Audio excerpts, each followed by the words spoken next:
नमस्कार, मी Poonam. News अनकटच्या top 10 या बातमीपत्रात तुमचं मनपूर्वक स्वागत करते. पाहूया टॉप 10 न्यूज.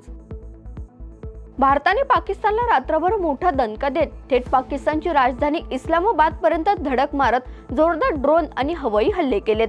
त्यामुळे इस्लामाबादमध्ये एकच हाहाकार माजलाय. कानठाळा बसवणाऱ्या स्फोटाच्या आवाजांनी इस्लामाबादही हादरून गेलंय. तर केवळ इस्लामाबादच नाही तर लाहोर आणि पेशावरची भारतीय सैन्याने झोप उडवली.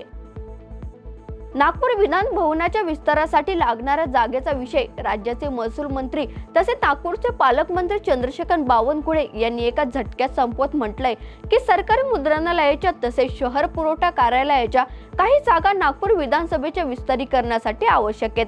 त्यामुळे ताबडतोब जागांचं हस्तांतरण करण्यात यावं.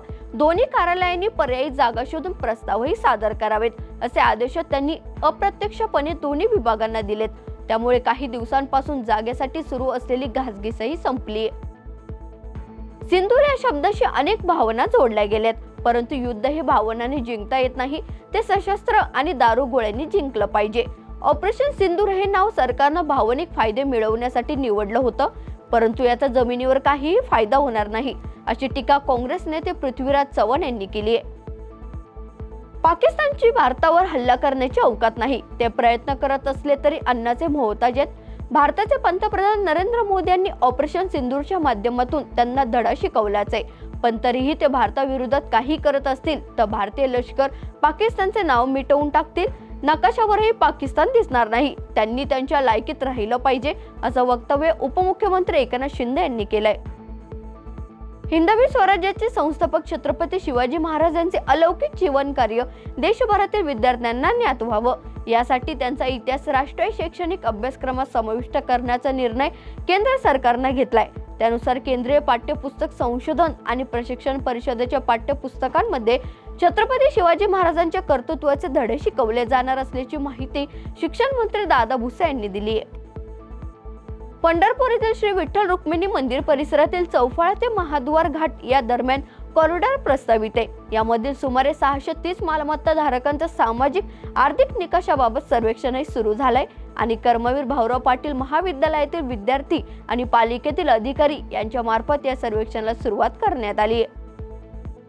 कैलास मानसरोवर यात्रा 2025 साठी परराष्ट्र लोकसभा नोंदणी 13 मे रोजी बंद होणार असून 13 मे पूर्वी नोंदणी करणं आवश्यक आहे, अन्यथा नोंदणी प्रक्रिया बंद होईल असे परराष्ट्र मंत्रालयाने म्हटलंय. ही यात्रा लेकू लेक दर्रा आणि नाथुला दर्रा मार्गे आयोजित केली जाते. दिल्ली सरकारने पुढे सूचना मिळेपर्यंत त्यांच्या सर्व अधिकाऱ्यांच्या सुट्ट्या रद्द केल्यात. एका अधिकृत आदेशात असं म्हटलंय की सध्याची परिस्थिती आणि आपत्कालीन प्रतिसाद यंत्रणेची तयारी सुनिश्चित करण्याची आवश्यकता लक्षात घेऊन हा निर्णय घेण्यात आलाय. काल पाकिस्तानने जम्मू आणि काश्मीरच्या पूंछमध्ये शीख समुदायावर लक्ष केंद्रित करून गुरुद्वारावर हल्ला केलाय. एकूण 16 नागरिक मरण पावलेत आणि अनेक जणही जखमी झालेत अशी माहिती परराष्ट्र सचिव श्री विक्रम मिस्री यांनी दिली आहे. महाराष्ट्रातील रायगड जिल्ह्यात आज सकाळी झालेल्या एका अपघातात 4 जणांचा मृत्यू झालाय तर 20 जण जखमी झालेत. तळा-मंदळ रस्त्यावर एका भरधाव डंपरनं राज्य परिवहन बसला धडक दिल्यानं हा अपघात घडलाय. जखमींना तातडीने जवळच्या रुग्णालयात हलवण्यात आलं असलं तरी 9 प्रवाशांची प्रकृती चिंताजनक आहे.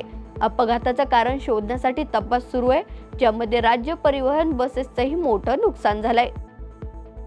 या बातमीसह टॉप 10 बातमीपत्रात तिथे संवाद पाहत राहा न्यूज अनकट.